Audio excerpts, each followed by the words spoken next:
Did you ever feel your identity as a member of the LGBTIQA plus community impact your progress into the sporting world?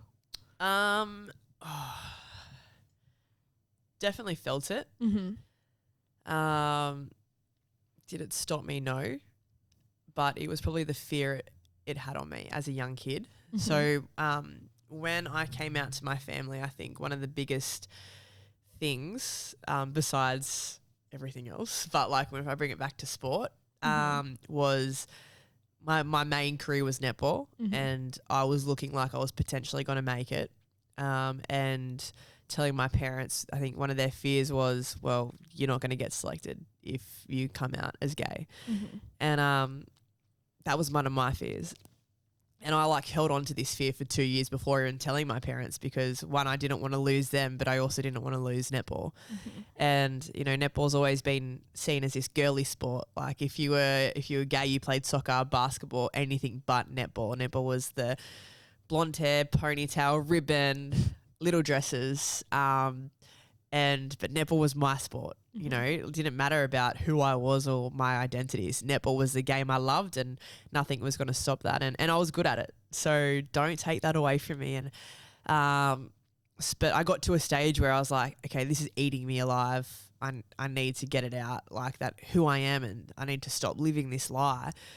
And I remember having this thought like, well, I don't think I'll lose my family. But if I do, then I do, because I can't live like this. And if I lose netball, well, then I'll go play another sport. You know, like it is what it is. And yeah, once I could be me, like I just felt like the weight of the world, fall off my shoulders. And I was 17 at the time. And I just kept playing netball, and it wasn't an issue until it was an issue. And I remember having a coach. There was one day I was really upset, and I think I had a fight with my dad about it, and I came to netball still pretty upset, and I had my first ever coach tell me, well, you're not gay, it's just a phase. And I was like, whoa, like I've got my family saying that, and I've got my coach saying that, like, and I don't know what gave me the strength to like knock everyone back, like, but I knew who I was, and no one was going to change that. And I didn't even have a fight with this coach. I was just like, yep, cool, whatever. Like, leave it, park it. I'm here to play netball, not that, like, talk about who I am as a person. And it wasn't until, like, the following year we were out. I was playing with the Swifts at the time. And we were playing Thunderbirds, and we went out afterwards as a team. We just beat the Thunderbirds, who were pretty high up at that point. And I remember walking home that night with Catherine Cox, and she just asked me, like, how am I going? And I was a rookie. I was like a bench player. So for the captain to ask me, how am I going? I was like, oh my God, she's like talking to me.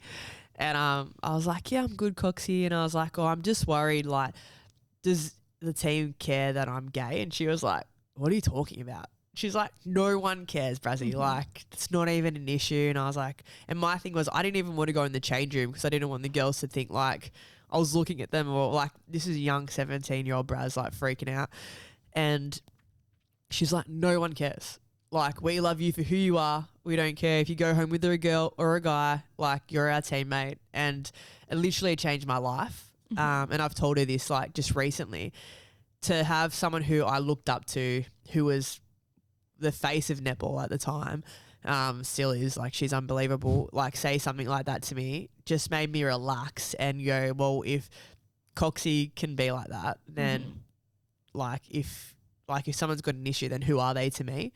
And it stuck with me, so I'm extremely lucky for that. And I've literally had a journey through my sporting career where I've been loved, I've been cared for, I've been nurtured, and people have been willing to learn. And I'm lucky for that. And I know a lot of people haven't. And so that's been, I've only just started to know this and, like, hear these stories, and it's changed probably the way I've looked at it. And I've always wanted to be the best wing defense in the world. Like, that's been it. And so when I did come out, I was nervous about being the token gay netballer. I was the first openly gay netballer at the elite level.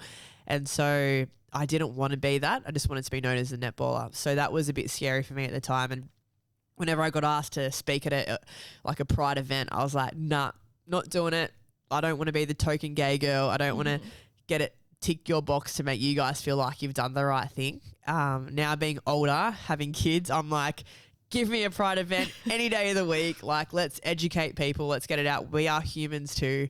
Judge me for who I am as a person, not my sexuality. So yeah, it's completely done a 360, I guess, or a 180 of how I probably look at things. But yeah, growing up, netball was my safe place, especially when I was struggling to come out because, and I'm sure a lot of people are the same, but once I crossed that line to play for 60 minutes of a week, I could be Ash Braz, the netballer, be judged on my ability, not my sexuality. And I think that definitely saved my life through those few years. Obviously, shout out to Coxie for being an absolute she's legend. Not only jet. is she a netball, like face of netball, but like what a supportive person. Yeah, and it's not like Coxie's one person, like, and she was the first person to say it. Like, I had Norma Plummer as my head coach, who was a 70-year-old head coach, could have been really old school and not once ever judged me, ever said anything negative, if anything, pushed me to be more me, and loved me for who I am, and still to this day does. So, I could say so many names. So I think, netball is definitely heading in the right direction. Yeah. No, that's awesome. I guess like on that note, do you think the allyship and supportive networks have varied across like AFLW and netball, or are they both kind of progressing to the same place? I think it's very hard to compare netball and AFLW. I think you look at AFLW and we have a pride round and it's something that it means so much to the players. I don't know the percentage of players in the pride community, but there's a lot. And so it's not ticking the box because it's something we all believe in. And if you're not in the pride community, you're definitely an ally. And that's what's so beautiful and natural about AFLW is because you're hearing so many stories. You're seeing young kids go through certain battles and some kids who are, couch surfing from player to player's lounge because they're not able to go home and be who they are. So, yeah, you're hearing all these crazy stories where you go to netball and there's me, or there's two other players who are trying to get our sport into a safe place. And I think we're slowly getting there. I don't think we've even touched the surface yet. I don't even think we don't even have a pride round in netball. We've got pride games, but we don't have a pride round. The rainbow and bibs. There's not every team does it. So, I would love to see netball get a pride round that it's there every single year. It's not a tick the box exercise. The Queensland Firebirds do it the best. They were the first team to ever introduce it, and they invited us to be that team that does it with them. And like every year, it's been a sellout event for both, if it's in Victoria, Tasmania, or Queensland. So, that's been unreal. But like I said about being a parent, I didn't realize how important it was until becoming a parent, which is weird because like that's my community. But I think because I've always had such a strong, supportive group around me that I've always been able to be me and probably had a strong sense of self that if you don't like who I am, then I probably don't care who you are either. Yeah. So, but now having kids where I've brought them into this world and it wasn't their choice to have two mums, and kids can be mean. Social media is a pretty scary world. That I want to make their bubble and their world as safe and protected as possible. Obviously, they're going to hear certain things, and there are negative people. They're going to come across that, but I want these two little human beings to be so resilient and so proud of who they are that it doesn't matter who says it. Like they have a strong sense of self, and already like Louis 3. The other day, he went up to some lady in the park and he goes, "Hi, I've got two mums," and walked away. And I was like, "I'm so sorry." And she's at least he's proud. I was like, "Okay, we don't have an issue with this kid. Like he's stoked." But to hear things like that, that's where I want my kids to get to, where they're proud of their family, and that's not just having two mums or two dads or one mum or one dad. Like I'm like that with my own family. I want everyone should be proud of their family, and that's one thing I want my kids to be. So, yeah. That's awesome. So going back to being a strong woman in sports, how do you reckon we could build more support or interest in females in sports? In females in sports? Yeah, like having more females in sports. Great question. You know what? I think like we're already in such a good space. Mhm. Like the Women's World Cup for soccer was like the best example. Yeah. To see the support that the Matildas got in such a short period of time, like yes, Matildas did great, but the Soccer Australia, their marketing, Mhm. like Nike's marketing, like I know Adidas and Puma, they didn't even sponsor Matildas, but they got around it. You know, like Puma got the very first ever Australian soccer team and launched them again. You know, Mhm. like so all these old ladies running around playing soccer against New Zealand, like in Sydney, like Yeah. unreal. Like, but the power of marketing is huge, Mhm. and to see young kids now walking around in Matildas jumpers, like it was only 15 years ago where the Matildas had to pay to go represent their country. You know, like they weren't getting paid; they were having to pay their own way. Like, Mhm. and to see the just how crazy it's gone in the last year is unbelievable. So I think if we could get all sports to that level with marketing, I think would be huge. But you know, netball, like we don't have a male team or the FIFA like Mhm. supporting that. So it's going to take some sports, even basketball, a long time to get there. But the more you see it, the more you think you can be it. And I Mhm. think that's a great example of Matildas. But what I'm loving now is you're seeing like not just athletes, but like female coaches in different sports.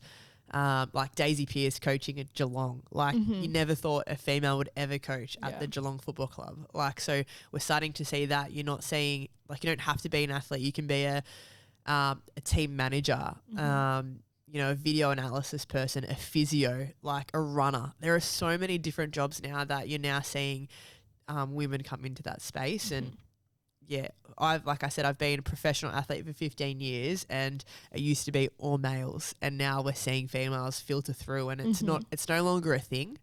But, you know, I think, yeah, before, like you look at the SSN, sorry, I'm going off track here. Now talking about athletes, but SSN, we only have 80 players in the whole league. So it's the best league in the world. It's better than Mhm. World Cup. It's better than Com Games. It's every game's really hard. Mhm. But you look at AFL and that's our 80 players fits into 2 teams in AFL. You know, like that's crazy. So before, if you weren't in that 80, you were giving sport up. Mhm. Now there's like, I don't even know, 600 spots in AFL for females to even to make it. You've got soccer now. You've got basketball. There's so many opportunities where I just think, like, it's up to you if you want to make it. It's hard work to get there. It's hard work to get any job. But like, if you want to be an athlete and you've got the drive and the desire, like, go for it. Because like at the moment, anything's possible. And I'm excited for Franca, my little girl, because she doesn't have to play netball. You know, there are so many sports she can play and she can choose that. So it's exciting times.